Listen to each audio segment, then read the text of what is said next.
100 years have passed. Bonfires, commemorating the war to end all wars. The 100th anniversary of the end of World War I. The Paris Peace Conference negotiations further redefined the particulars of concessions and reparations. On June 28, 1919, the Treaty of Peace in Versailles, France was signed, and the League of Nations was put into place to make diplomatic solutions and avoid future conflicts. It, and a number of other treaties, came into effect, putting an official end to the war on January 10, 1920. On November 11, 1920, King George V unveiled the permanent cenotaph to serve as the official British war memorial, and the unknown warrior was laid to rest at Westminster Abbey in honor of all those that were lost but not forgotten. Bonfires by Katie Ingram. 100 years have passed since the war to end all wars. Never let them be forgotten, never let them fade away. All those brave souls from yesterday. And here we stand today, proud, strong, and free. Pride led their way, they fought for you and me.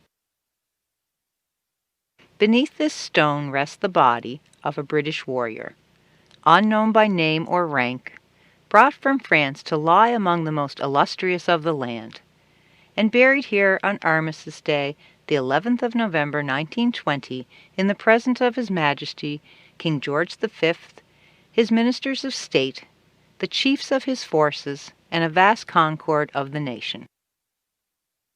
Thus are commemorated the many multitudes who during the Great War of 1914 to 1918 gave the most that man can give, life itself, for God, for king and country, for loved one's home and empire, for sacred cause of justice and freedom of the world. They buried him among the kings because he had done good towards God and towards his house. 100 years have passed. Treaties had been signed, agreements had been made, and the last soldiers had been laid to rest. In Flanders Fields, Charles Harrison, composer, Dr. John McCrae, poet.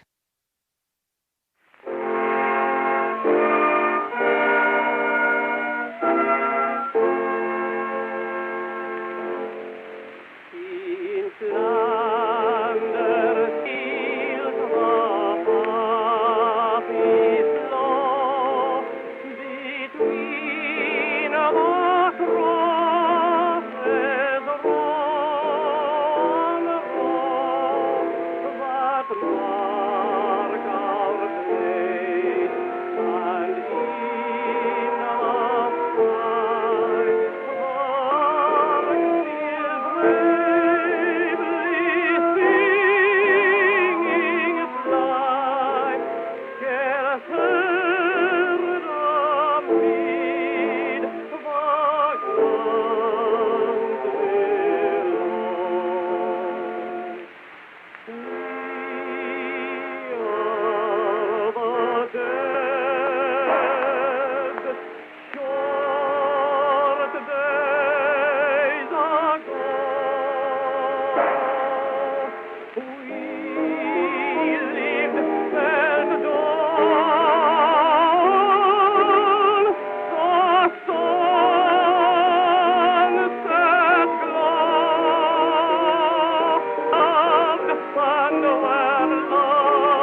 Those at home, those that fought, those that returned, those that stayed.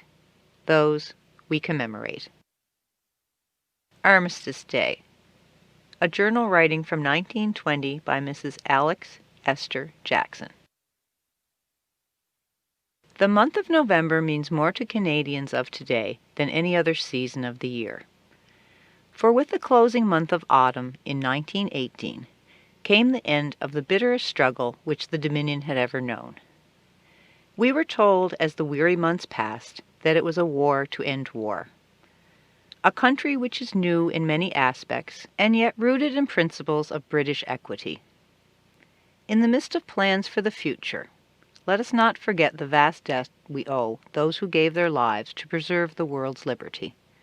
The Canadians over in Flanders are a deathless army, whose deeds will never be forgotten in the land of the maple.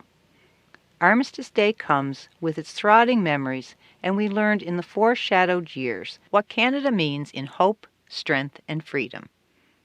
We keep the memory of Armistice Day not to glorify war, but to denounce the greed which led to it, and to ask the civilized nations that never again should this outrage be allowed. We owe an eternal debt to those who went overseas and fought desperately for 4 long years to preserve their independence and to protect their kindred from the violence of the Hun. This debt is not forgotten in our Dominion, and it never will be.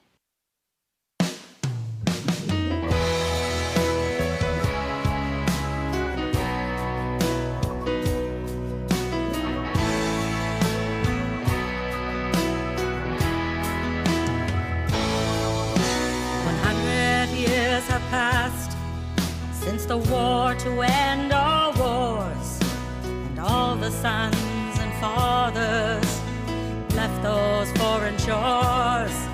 We received the coded message, the war's about to end. We had to keep it secret, only we knew it was sent. But the word it got around and spread from town to town. Finally, peace was on its way, and the soldiers started marching through our small town streets, and the people all rejoiced for the victories and defeats. And all around the harbor you could see the burning lights, beacons of hope shining in the night.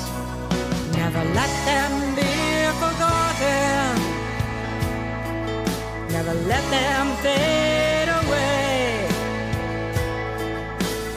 All those brave souls from yesterday, now we all have come together on this day to celebrate, in memory of the fallen for whom we dedicate, who lit the way for better days and led us in our fight.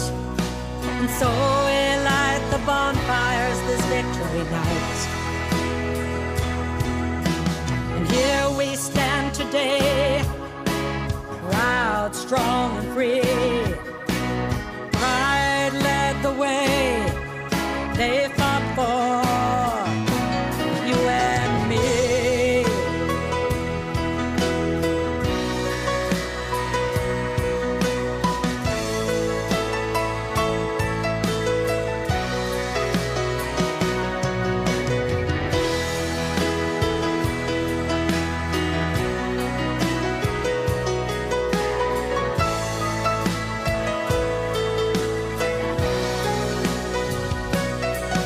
For the future of our children,